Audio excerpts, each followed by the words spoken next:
Hello and welcome back to another episode of GTV News. I'm Rob Clement. In this episode, Megan sends out an SOS, and Kelsey and Mamie go dog walking. But first we go to our entertainment crew, Nivi and Ryan. What y'all got for us? Thank you, Rob. One movie that's generating a lot of buzz, not necessarily in the box office, but with critics, is Matt Damon's newest film, The Informant. It's an amusing comedy about a bipolar man who helps the FBI bring down his own company, but in a bizarre twist, ends up serving a prison sentence 3 times longer than the criminals he helps capture. The movie succeeds because of Damon, who reportedly gained 30 pounds to play the part, but it's not only his physical transformation that makes him a convincing character. His dedicated acting, combined with a smart and unique screenplay, and of course the signature Soderbergh directing, makes this movie complete. The Informant doesn't have too many laugh-out-loud jokes, but if you're looking for smart humor that'll make you think, you'll find it in this movie. You guys still think I'm gonna be okay at the company, right? I mean, you guys are gonna take down the bad guys, but I'll be okay, right?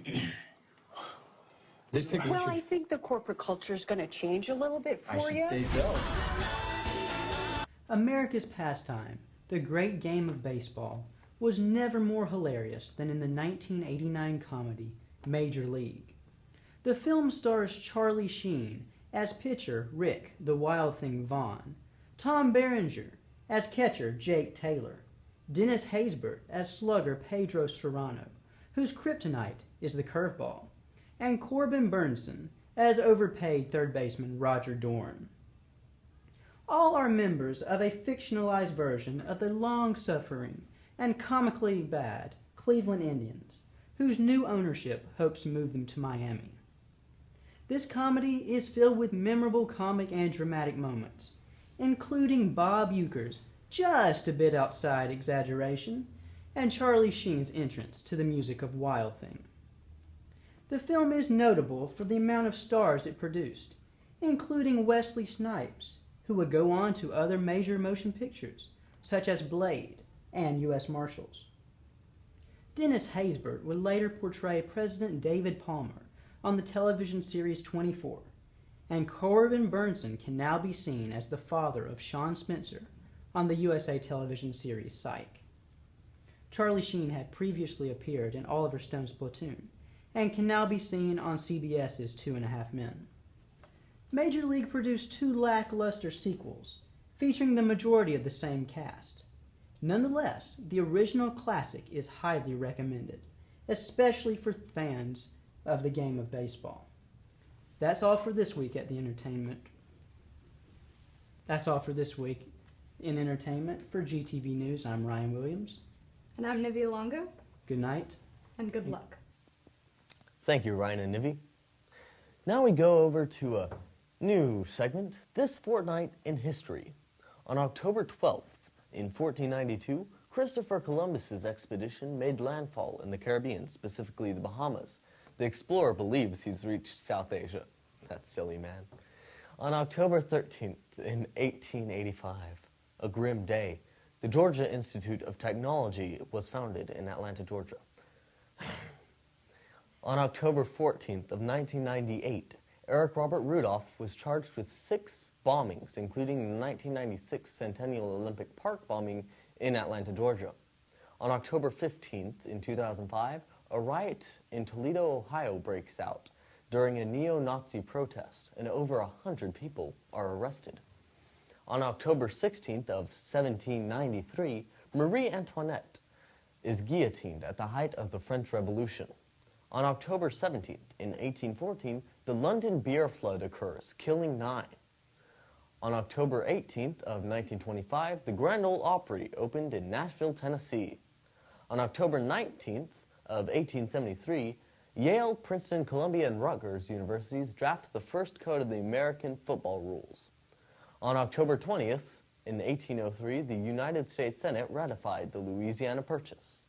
On October 21st of 1977, the European Patent Institute is founded. On October 22nd of 362, the Temple of Apollo at Daphne outside Antioch is destroyed in a mysterious fire. And on October 23rd, to end it on a lighter note, in 2001, Apple released the first iPod. And that was This Fortnight in History. Now we go over to Megan, who's sending out an SOS.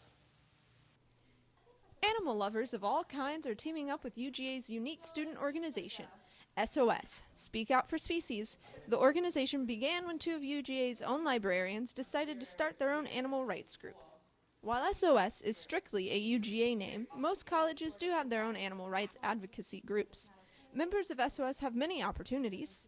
Pretty much like whatever animal issue you're into, we can fill that niche in our group, and we want to kind of raise awareness that we are, trying to do every kind of animal issue. So wherever people are at, whatever they're passionate about, they should bring that to Speak Out for Species. While some members choose alternative diets, such as vegetarian and vegan, it is not a requirement to join the organization. SOS not only provides members with the opportunity to discuss issues, but is also viewed as a social network.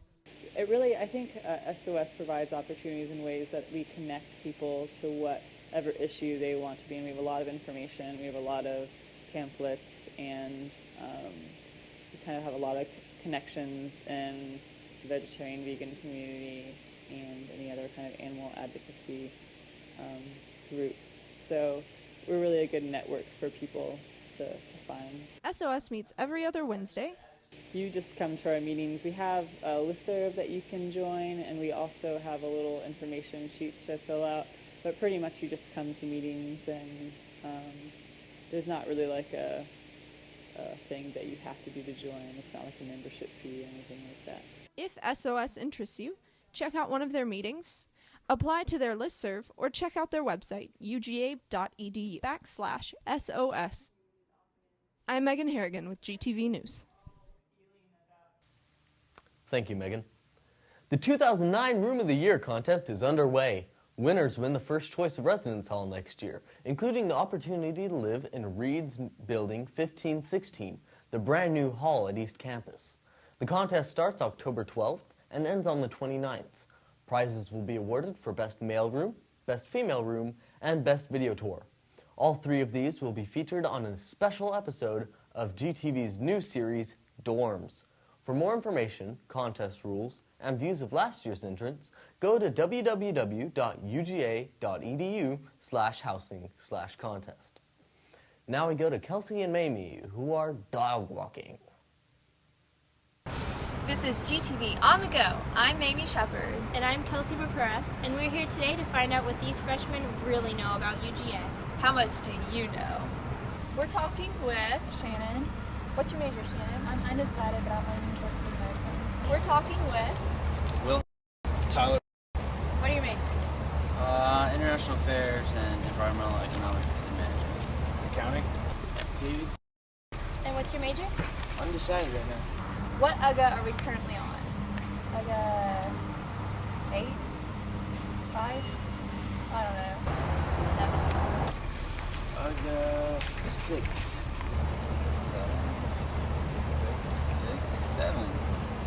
7. Who is the president of UGA? Something Adams.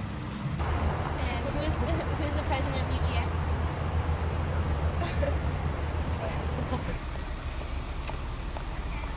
It's Michael somebody. I don't know. Michael Adams. What county is Athens in? Athens, Clark County. Athens, Clark County. What county is Athens in? Clark. What is the GPA requirement to keep the Hope Scholarship? 3. 3.0? When was UGA founded? 1785. 85? 89? 85 or 89? 1775.